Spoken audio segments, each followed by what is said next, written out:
जाके बाजार पिया लाद मिठाई करे के बाटे छठी माई के पूजाई।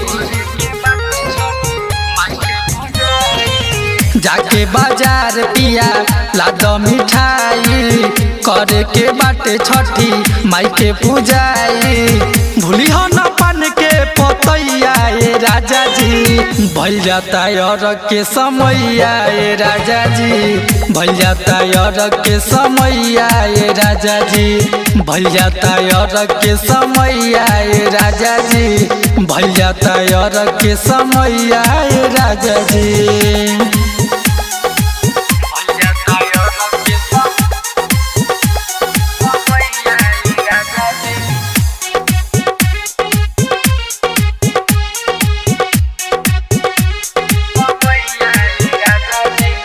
दौरा सजा के हम घटिया पजाइब गैया के घिउआ से दिया ना जराइब। दौरा सजा के हम घटिया पजाइब गैया के घिउआ से दिया ना जराइब। धरब ध्यान हम अर्जी लगाइब उनके चरनिया में सिरवा झुकाइब। हरली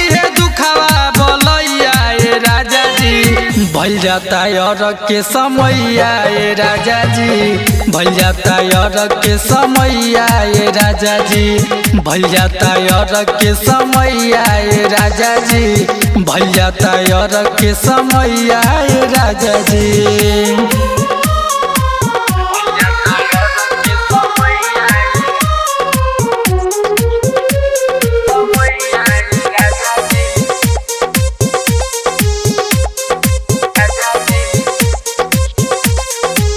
सेवा शरीफा संग ले ली हो चेरी मनी मार सल पिया कर न देरी। सेवा शरीफा संग ले ली हो चेरी मनी मार सल पिया कर न देरी। लागल बा कहिए से दिलवा में आशा सुन बलम दिन करी निराशा।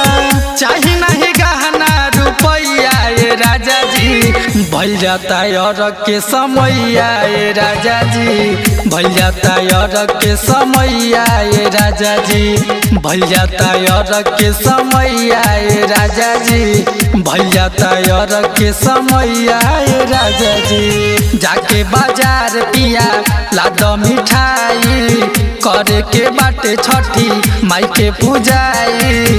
भूली हो न पान के पतैया ए राजा जी भल जाता और के समैया ए राजा जी भल जाता और के समैया ए राजा जी भल जाता और के समैया ए राजा जी भल जाता और के समैया ए राजा जी।